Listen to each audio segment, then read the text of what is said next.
Deeply satisfying, rich, flavorful, and extremely comforting. Curry chicken back is that dish that hits extra hard on rainy days. It's even better if you cook this on wood fire for that delicious smoky finish. Hey, I'm Nick, and in this video we're going to transform this humble struggle food into an epic dish using simple techniques and fresh ingredients. Let's get right into it.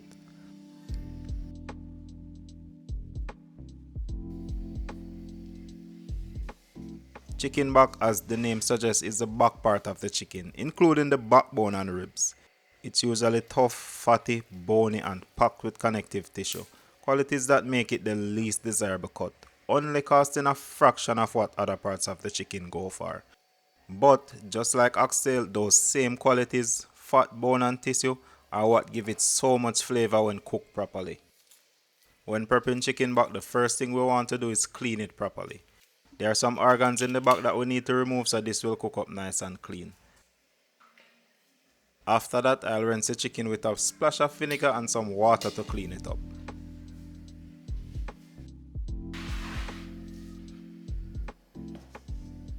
Next, I'll remove the excess fatty tissue. This fat is culinary gold, so we'll save it for later.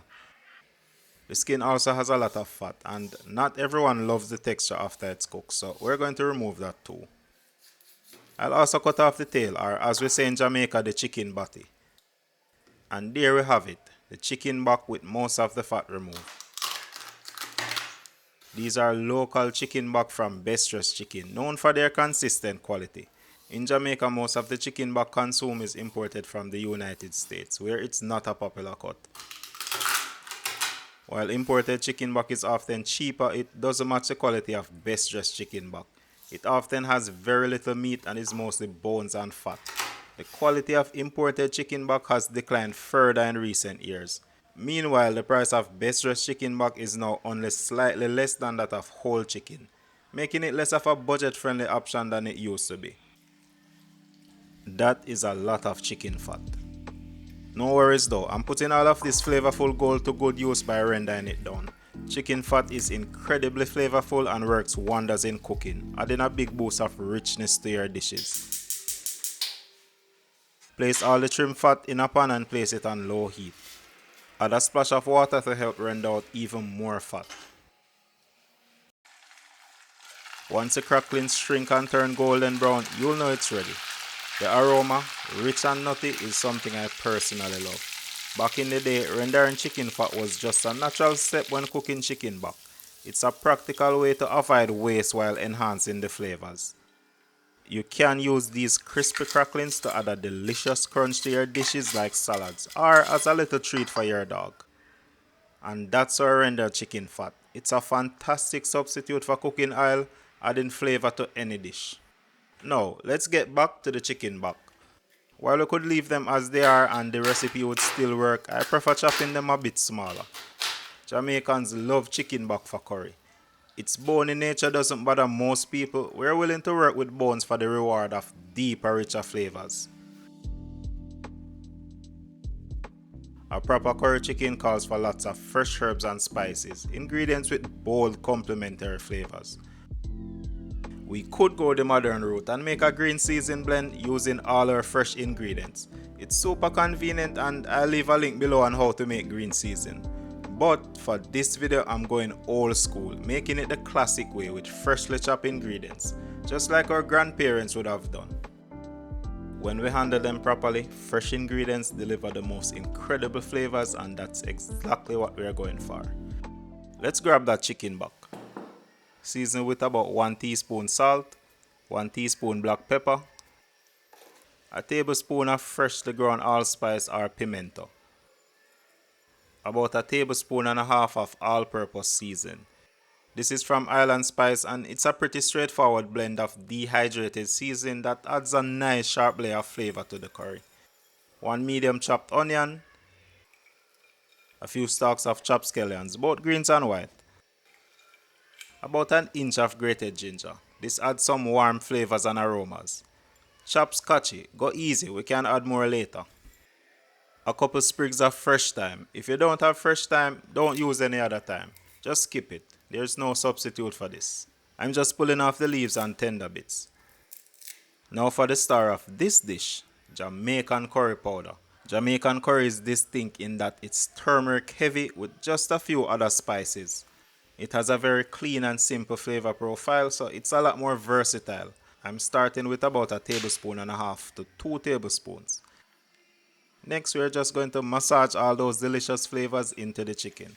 The aroma is already incredible. Let it marinate for at least an hour. I'm giving it about 3 hours for a deeper flavor. But for maximum flavor, leave it in the fridge overnight.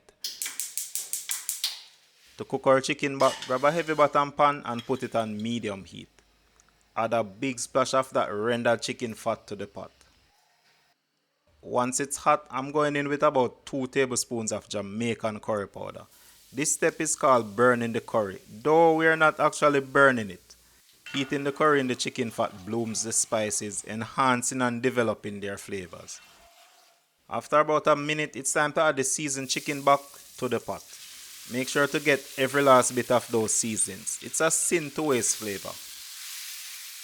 The goal now is to brown those chicken back pieces to build those bold, rich flavors. As the chicken browns, the chopped seasonings will also saute, releasing their incredible aromas.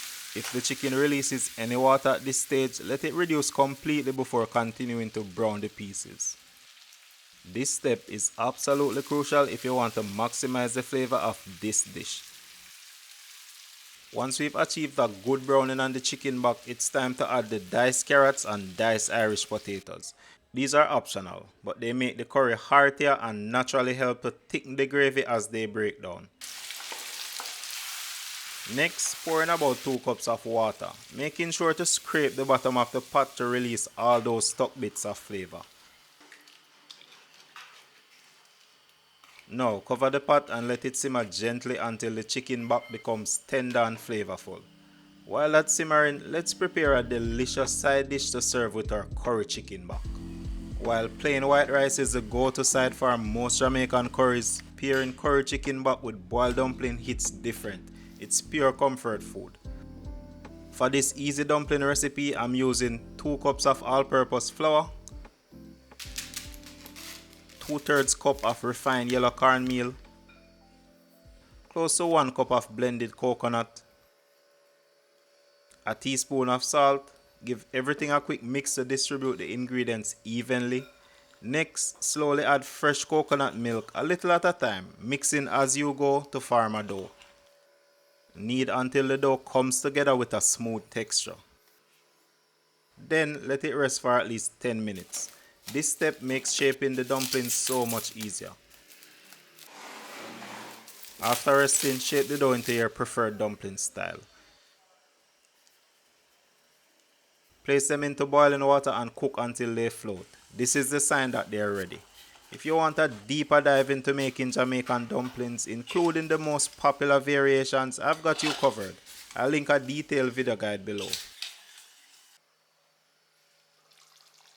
Yes man, the curry chicken back is just about ready and that curry gravy looks absolutely amazing. Before doing anything else, let's give it a quick taste. That's really good. It just needs a touch of salt. And like most Jamaican stews, we finish things off with some fresh seasonings for bright, vibrant flavors. I'm adding a bit of thyme, some sliced onion, a clove or two of chopped garlic, and a sprinkle of chopped scallion.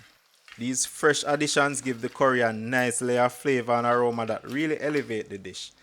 Let them infuse for about a minute. And that is it. Curry chicken back ready to serve. This incredible dish is loaded up with bold, satisfying flavors. This is perfectly complemented by that coconut cornmeal dumpling. So much of Jamaican cuisine has its roots in what we call struggle food. We take offcuts and less desirable ingredients, recognize their unique strengths and transform them into some of the most delicious and beloved dishes. Oxtail is a great example. It's always been cherished in Jamaica, but elsewhere it started out as a cheap cut. Thanks to Jamaican and other cuisines showcasing its potential, it's now a premium item. Chicken back may not carry the same prestige, but it has followed a similar path. Once seen as the scraps, it's now celebrated in dishes like this, where careful preparation turns it into a rich, flavorful meal. So, whether it's a rainy day or you're craving some comfort food, curry chicken bot delivers every time. And paired with coconut cornmeal dumplings, it's more than just a meal, it's a testament to the creativity and resourcefulness that defines Jamaican cuisine. What's your go-to Jamaican comfort food? Drop your thoughts in the comments. I love to hear what dishes always hit the spot for you. If you're craving more of that Jamaican flavor, check out this next video right here where we're cooking up something just as tasty. Catch you in the next one.